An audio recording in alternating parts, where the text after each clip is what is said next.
Hello everyone, I am Priyanshu. This is my fourth video. In this video, we are going to talk about biology or basic biology. So basically, biology दो parts में है, zoology and botany. Zoology वो होता है जिसमें हम लोग plants के बारे में पढ़ते हैं और बॉटनी वो होता है जिसमें गलत हो गया. जूलॉजी वो होता है जिसमें हम लोग एनिमल्स के बारे में पढ़ते हैं और बॉटनी वो होता है जिसमें हम लोग प्लांट्स के बारे में पढ़ते हैं. फादर ऑफ जूलॉजी एरिस्टो हैं और इनकी बुक हिस्टोरिक एनिमेलियम है. और फादर ऑफ बॉटनी थियोफ्रेस्टस हैं और इनकी बुक हिस्टोरिक प्लेंटरम है. हिस्टोरिक प्लेंटरम में डिजीज ऑफ प्लांट्स के बारे में बात किया गया है. अब हम लोग बात करते हैं सबसे बेसिक टॉपिक न्यूट्रिशन की. न्यूट्रिशन बेसिकली एक प्रोसेस होता है जिसमें एक ऑर्गेनिज्म इन्वायरमेंट से फूड लेता है और फिर उसे एनर्जी में प्रोड्यूस करता है. अगर डेफिनेशन की बात करें तो it is the process in which any organism take food from environment and by different chemical changes it produce energy. अब एनर्जी क्यों प्रोड्यूस होती है उसके लिए बात करते हैं. न्यूट्रिशन से एनर्जी प्रोड्यूस होती है for growth and development, energy requirement, strengthen immune system and formation of new cell and repairing of damaged cells. अब हम लोग बात करते हैं टाइप्स ऑफ न्यूट्रिशन की. बेसिकली दो तरह के न्यूट्रिशन होते हैं, autotrophic mode of nutrition and heterotrophic mode of nutrition. जो ऑर्गेनिज्म अपना खाना खुद से बनाते हैं और किसी पे डिपेंड नहीं रहते हैं उन्हें ऑटोट्रॉप्स या ऑटोट्रॉपिक मोड ऑफ न्यूट्रिशन कहा जाता है. और जो ऑर्गेनिज्म अपने खाने के लिए दूसरे ऑर्गेनिज्म पे डिपेंड होते हैं उन्हें हेटेरोट्रॉपिक मोड ऑफ न्यूट्रिशन और हेटेरोट्रॉप्स कहा जाता है. अब डेफिनेशन ये होती है, those organism who made their food by itself are known as autotrophs और those organism who depend for their foods on autotrophs directly और indirectly are known as heterotrophs. Autotrophs में all green plants and some unicellular organism. Unicellular organism के example है मगलिंगा, ILU, क्लाइमोडोरस और etcetera. और heterotrophs में humans, animals और बाकी सारी चीज़ें. देखिए, आप लोगों ने देखा होगा कि गांव में पहले जब लोगों का घर गांव में होता था तो उनके घर के बाहर तुलसी का, नीम का, पीपल का पेड़ जरूर होता था या वो अपने घर के बाहर तुलसी या नीम के पेड़ लगाते थे. तो वो लगाने के पीछे एक साइंटिफिक रीज़न भी होता है, वो मैं बताता हूँ. देखिए, एक स्पेशल तरह का एंजाइम होता है जिसे क्लाई ऑक्सीजनेट कहते हैं. क्लाई ऑक्सीजनेट एक एंजाइम होता है जो कि कुछ स्पेसिफिक प्लांट्स में होता है जैसे तुलसी, पीपल, नीम. और इसका काम ये होता है कि ये जिन प्लांट्स में ये एंजाइम होता है वो प्लांट्स रात में भी ऑक्सीजन प्रोड्यूस कर सकते हैं. Some plants have special ability to release oxygen in night because they have specific enzyme glyoxygenate. By the presence of that enzyme, they are able to break down oxygen-rich pollutant into their basic components. ग्लाइऑक्सीजनेट जिन plants में होता है वो plants रात को भी oxygen produce कर सकते हैं. Example Tulsi, people, Neem and etcetera. अब बात करते हैं मेन कंपोनेंट्स ऑफ फूड की और न्यूट्रिशन की. तो न्यूट्रिशन में मेन कंपोनेंट्स होते हैं carbohydrate, protein, fat, vitamins, mineral, water और फाइबर. फाइबर को रफेज भी कहते हैं. अब हम लोग एक एक करके इन सारे टॉपिक्स पे बात करेंगे, बट आज की वीडियो में हम सिर्फ कार्बोहाइड्रेट्स पे ही बात करेंगे. बाकी के टॉपिक्स पे नेक्स्ट वीडियो में तो बात करेंगे क्योंकि फिर वीडियो बहुत लंबी हो जाएगी. अब कार्बोहाइड्रेट्स जो होता है वो कार्बन, हाइड्रोजन और ऑक्सीजन एटम्स को मिला के बनता है जिसमें कि हाइड्रोजन और ऑक्सीजन का रेशियो 2:1 होता है. And by the oxidation of carbohydrate we get heat and energy.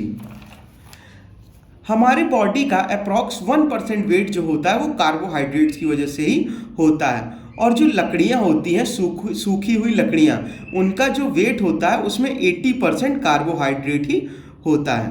Normal adult healthy human beings को 400 grams of carbohydrate daily need होती है, जैसे हम लोग. अब कार्बोहाइड्रेट्स में कई तरह के शुगर्स भी होते हैं, सिंपल, कॉम्प्लेक्स. सिंपल में मोनोसैकेराइड्स और डाइसैकेराइड्स. मोनोसैकेराइड्स में ग्लूकोज, फ्रक्टोज एंड गैलेक्टोज और डाइसैकेराइड्स में माल्टोज, सक्रोज, लैक्टोज. और कॉम्प्लेक्स शुगर्स में स्टार्च, ग्लाइकोजन, फाइबर. अच्छा, हम लोग इन सब टॉपिक्स पे बात नहीं करेंगे क्योंकि इसमें सिर्फ ग्लूकोज पे बात करेंगे और एक दो टॉपिक्स पे भी बात करेंगे, क्योंकि हम लोग कॉम्पिटिटिव एग्जाम्स में इतने ज़्यादा डीप टॉपिक्स नहीं पूछे जाते हैं, बस ऊपर ऊपर से पूछा जाता है। तो इतना आप याद रखिए कि कार्बोहाइड्रेट्स में सिंपल और कॉम्प्लेक्स शुगर होता है। सिंपल में दो तरह के होते हैं, मोनोसैकेराइड्स और डाइसैकेराइड्स। मोनोसैकेराइड्स में ग्लूकोज, फ्रक्टोज, गैलेक्टोज होता है और डाइसैकेराइड में माल्टोज, सक्रोज, लैक्टोज होता है। और कॉम्प्लेक्स शुगर में स्टार्च, ग्लाइकोजन और फाइबर होता है। हमारी बॉडी में जितना भी एक्सेस ग्लूकोज होता है वो लिवर में स्टोर होता है in the form of glycogen. अब ग्लाइकोजन के फॉर्म में स्टोर होता है, उसमें एक इंसुलिन होता है बीटा, देखिए हार्मोन नेम्ड इंसुलिन। इंसुलिन नाम का हार्मोन होता है जो कि पैनक्रियास के बीटा सेल से बनता है। वो हमारे ग्लूकोज को ग्लाइकोजन में कन्वर्ट करता है और इस प्रोसेस को ग्लाइकोजेनेसिस कहते हैं। Hormone named insulin formed by beta cells of pancreas converts glucose into glycogen by process of glycogenesis. Glucogen formed by gamma cells of pancreas convert glycogen into glucose by process of reverse glycogenesis. देखिए, जब glucose को glycogen में convert करते हैं उस process को glycogenesis बोलते हैं। और जब ग्लाइकोजन को ग्लूकोज में कन्वर्ट करते हैं तो उस प्रोसेस को रिवर्स ग्लाइकोजेनेसिस बोलते हैं। बात करते हैं आर्टिफिशियल स्वीटनर की। अब आर्टिफिशियल स्वीटनर्स वो होते हैं जो कि होते तो मीठे हैं टेस्ट में, लेकिन वो शुगर नहीं होते हैं, जिस वजह से वो लोग ब्लड शुगर को नहीं बढ़ाते हैं। जैसे शुगर फ्री आप लोगों ने सुना होगा, जो अक्सर डायबिटीज़ के पेशेंट्स यूज़ करते हैं, वो केमिकल शुगर होती है, वो मीठी तो होती है बट वो चीनी नहीं होती, जिस वजह से वो हमारे ब्लड शुगर को बढ़ाती नहीं है। एग्जाम्पल एस्पर्टोन, सैक्रिन, ये सब वो शुगर्स हैं जो कि हमारे शुगर लेवल को नहीं बढ़ाती हैं। बात करते हैं डाइजेशन की। तो डाइजेशन बेसिकली एक प्रोसेस होता है जो कि कॉम्प्लेक्स फूड मटेरियल को सिंपलर फूड मटेरियल में तोड़ता है और हमारी बॉडी एब्जॉर्ब कर लेती है। It is the process of conversion of complex food material और substance into their simple unit and absorption by body cells is known as digestion. Stages of digestion. Digestion में टोटल 5 स्टेज होते हैं। Ingestion मतलब intake of food, digestion मतलब mixing of food, absorption मतलब mixing of nutrients in blood by different body organs, और assimilation intake of nutrients by all cells of body from blood, और defecation मतलब जो हम लोग वेस्ट सुबह निकालते हैं उसे डेफिकेशन बोलते हैं। बात करते हैं माउथ की। माउथ में टोटल 2 पार्ट होते हैं, वेस्टिब्यूल और बकल कैविटी। बकल कैविटी और माउथ कैविटी। वेस्टिब्यूल जो होता है वो स्पेस हमारे मुंह के अंदर जो हमारे दांत हैं और टंग है, लिप्स है, उनके बीच में जो ब्लैंक स्पेस होता है जिसमें हम लोग खाना डालते हैं उसे हम लोग वेस्टिब्यूल कहते हैं। बात करते हैं हायोइड बोन की। हायोइड बोन वो होती है जो कि टंग को कनेक्ट करती है हमारे माउथ से। जहाँ पे टंग कनेक्टेड होती है उसे हायोइड बोन कहते हैं। अब बात करते हैं टंग की। टंग में बेसिकली ऊपर होता है हायोइड बोन, बीच हायोइड बोन जिससे हमारी टंग कनेक्टेड होती है। ये होता है बैक ऑफ टंग जो कि बिटर होता है इसका नेचर। लेटरल साइड्स ऑफ जो टंग होती है वो सोर होती है, मतलब खट्टा होती है नेचर में। मिडल पार्ट सॉल्टी होता है और टिप ऑफ टंग जो होती है वो स्वीट होती है। अब बात करते हैं सलाइवा की। सलाइवा में 99% वाटर होता है और 1% electrolytes of sodium and potassiums होते हैं। सलाइवा में टोटल 2 एंजाइम होते हैं, टाइलिन और सलाइवरी एमाइलेज और लाइसोसोम्स। हमारे सलाइवा की पीएच वैल्यू 7.1 to 7.5 होती है, बेसिक इन नेचर होती है। सलाइवरी एमाइलेज जो होता है वो स्टार्च को माल्टोस में कन्वर्ट करता है और जो लाइसोसोम होता है वो हमारी बॉडी में पैथोजेंस को जाने से रोकता है, उन्हें मारता है। अब बात करते हैं टीथ की। टीथ की स्टडी को डेंटोलॉजी और डेंटोलॉजी कहते हैं। अगर आपको ये तो हम लोग बात करते हैं टीथ की। और टीथ 4 टाइप्स के होते हैं, incisor, canine, premolar and molar. Incisors cutting teeth होते हैं, कैनाइन्स पियरिंग टीथ होते हैं, प्रीमोलर और molar crushing and grinding teeths होते हैं। Tusk of elephant is example of incisor teeth. अब डेंटल फार्मूला होता है ICPM 2123 2102। 2123 जो होता है वो होता है एडल्ट्स के लिए, और 2102 जो होता है वो होता है किड्स के लिए। अब ये फार्मूला यूज़ कैसे होता है मैं बताता हूँ आपको। बात करते हैं ICPM की। तो ICPM,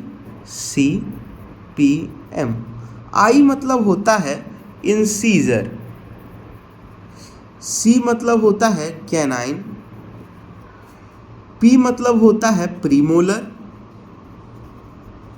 और M मतलब होता है मोलर।